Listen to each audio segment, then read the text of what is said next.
Isuzu MUX has featured a few times on Motor Matters recently. This time we've got the top of the range, the Onyx model.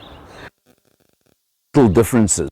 For example, you'll see in the front grille over here. That just there's something a bit extra on this one. You'll also see slightly different daytime running lights at the front, and coming round immediately you notice the 19-inch wheels over here. Very neat looking alloys, and a feature to notice, because obviously this is a 4x4 as well, and we know it is pretty off-road capable. Notice you have got some nice clearance on the wheel arch over here to allow for extra articulation when you need it. Some extra little features, for example, the keyless access, where you just press like that to lock or unlock. Very simple, very easy, and a nice substantial running board over there as well.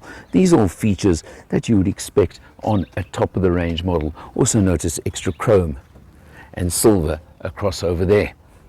Coming round to the rear of the vehicle, there are not too many differences from the other models in the range, but again, it's what you expect. Press over there, and you do get, of course, the tailgate that opens on its own. And now, taking a good look, you know it's a 7-seater, and you know that there's no boot space, or very limited boot space in 5-seat mode. I'm not going to jump up and climb in, but I can tell you this is at least a 3-Allen boot in this mode.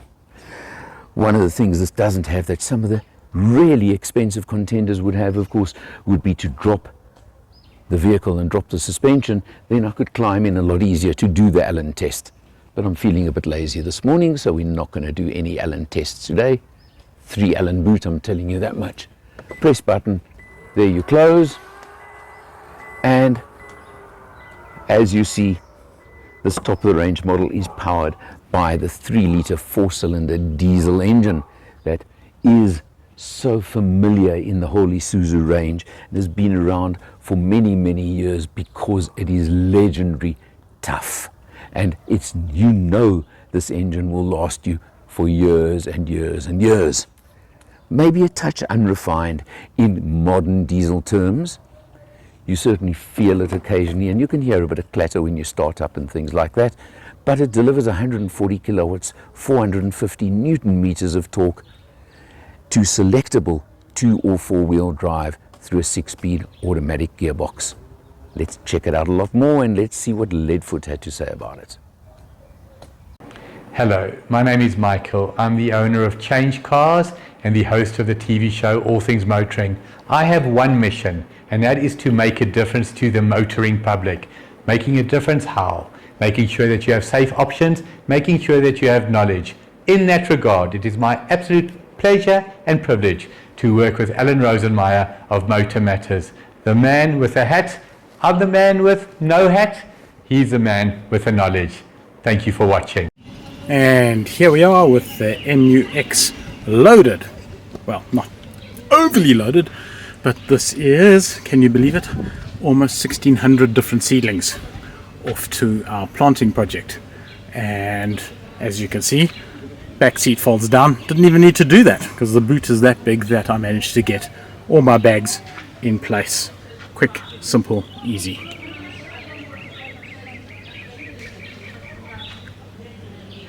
And of course we have a powered tailgate, just to round it off nice and neatly.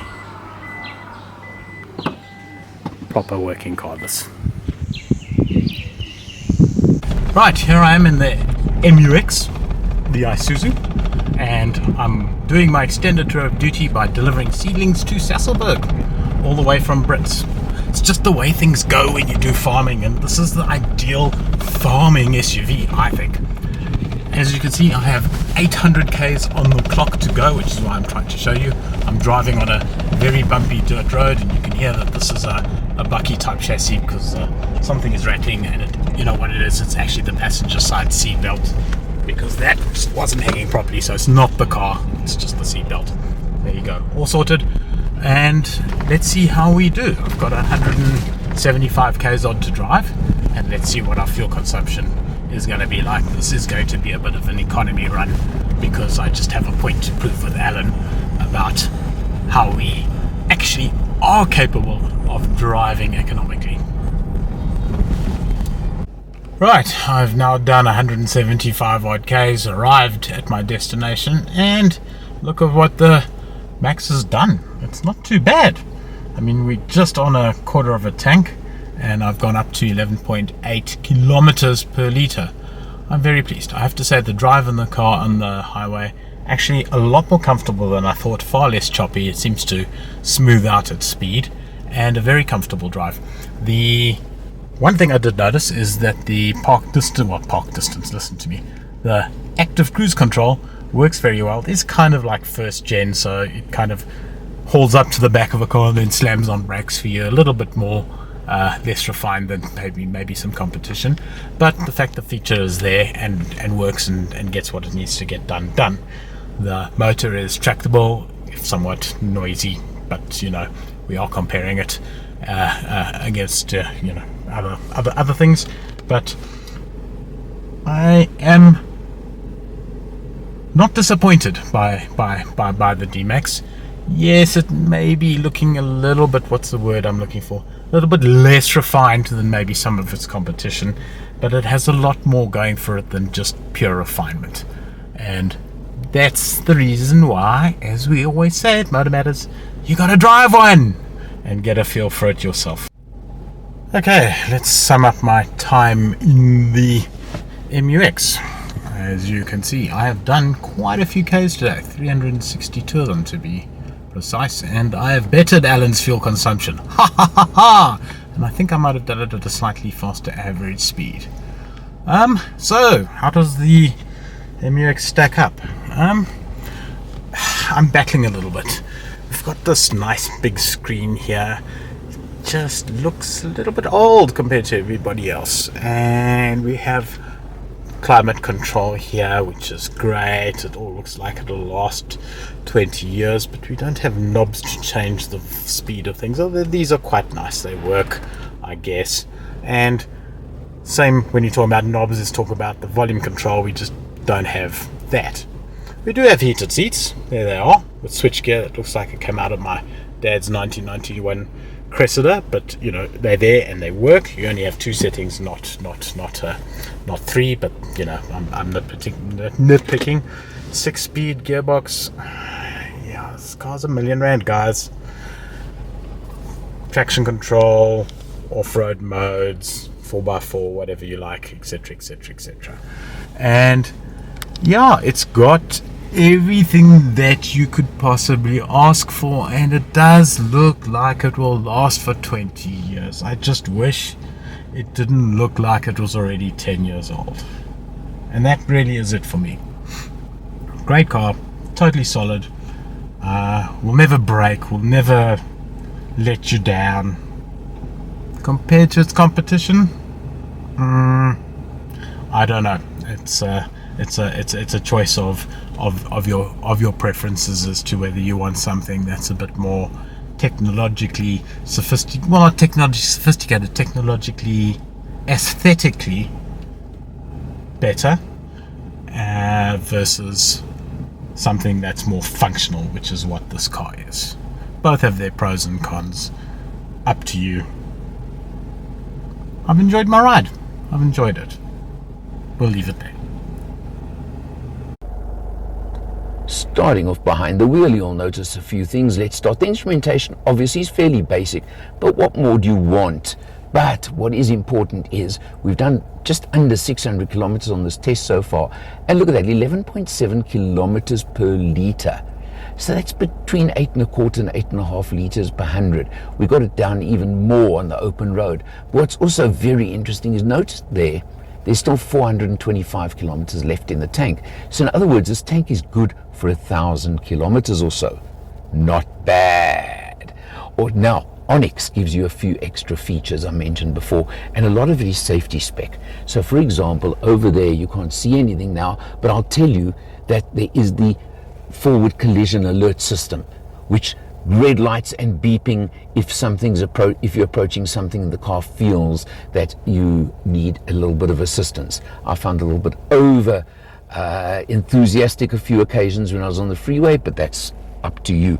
And on the steering wheel, you've got active cruise control. In other words, you can set the distance you want to be from the vehicle in front of you. So it's got a lot of extra safety spec, and that is very important, and that's something that obviously you know I am very, very keen on.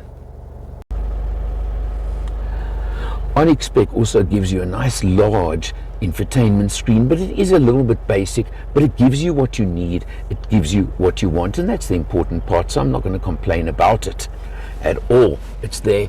Android Auto worked really well on this car using the cable, which also is a nice factor to have. Below that, you've got your dual zone climate control, very effective, and I use the word very effective. And then you've got a single front USB over there, and again, because this is the Onyx, you've even got butt warmers or seat warmers for the front seats. So nice again. You come down over here, your very standard shifter for your 6-speed automatic transmission, and you've got some buttons over here, park distance, you can switch off traction control if you really are silly enough to do so, and you can use your hill descent control over there. This of course is the important knob over here, too high, for low, simple, easy, diff lock over there, rear diff lock, and that's your terrain over there, so all there, and you've even got an electronic parking brake. So those are nice features, good to have, etc., etc. Interesting factor as well is on the front over here, you've got the dual cubby holes. Look at that. So you've got two of them. I can tell you now, that one would make a nice place to put your Motor Matters first aid kit that you'll be able to order from Motor Matters very, very soon. Leather trim is standard on this model. Nice, slightly sporty seats, electric adjustment on both front seats. These are again features of Onyx, so that makes a difference as well. You know the space in the back, you've seen a lot of it earlier, so I can tell you about that. I said earlier, this engine is a touch agricultural, but it's a diesel, it pulls like a herd of donkeys. It does everything you want, and if you want to tow the 140 kilowatts, 450 Newton meters is plenty for towing duty. But the question comes, and I mentioned this on my test of the D-Max brother as well, the Bucky brother as well. With all these luxuries, with all the extra safety spec, the price of this Onyx model hits 960,000 Rand. And there is now a new 1.9 litre entry LS model in the MUX range as well, which I'll be testing soon. But if you think about the fact that you can get a 3 litre 4x2, so same engine and transmission, but 4x2 version for 800,000, or 4x4 for 885, and you look at 960 for this one, it's a choice you can make. As I said, you know how strong it is, you know how long it'll last you and things like that, so you don't have to worry about that. But I think, and I'm going to have the 1.9 very soon, maybe you'll only have 110 kilowatts there, but that one comes in at just over 700,000 Rand. Now there could be the sweet spot in the range. Obviously I need to drive it first, but for a family cruiser that you want to take on holiday, etc., etc., something says to me that could be interesting. But whichever way you look at it, the D-Max MUX range, as I've said repeatedly, will last you a lifetime. And that matters to many, many buyers. They want to know that. Test drive one. See for yourself. Check it out. For Motor Matters, I'm Eleanor. See you next time.